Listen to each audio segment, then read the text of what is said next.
আমি এই জীবনটাকে পরিপূর্ণ করে দিলাম। বলেন সুবহানাল্লাহ। দিয়ে আল্লাহ বললেন, এখন তোমার কাজ হলো লিইয়ুযহিরাহু আলাদ-দীনি কুল্লিহি, পৃথিবীতে যত মতনৈক্য আছে, যত মতবাদ আছে, মানুষের তৈরি যত বিধান প্রতিষ্ঠিত আছে, এই সমস্ত বিধানকে পরিবর্তন করে এই কোরআনের বিধানটাকে তুমি এখানে প্রতিষ্ঠা করবে। এই দায়িত্ব আল্লাহ কাকে দিলেন?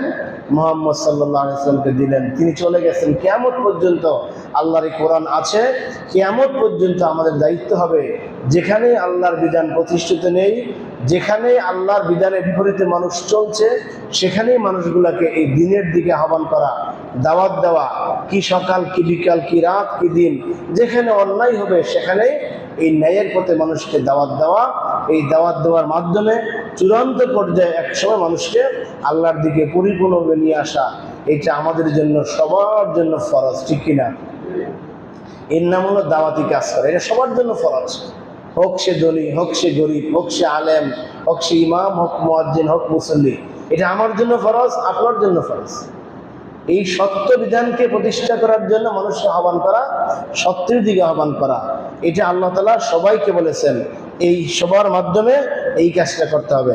এরপরে এই আয়াতের শেষ অংশে আল্লাহ বলতেছেন,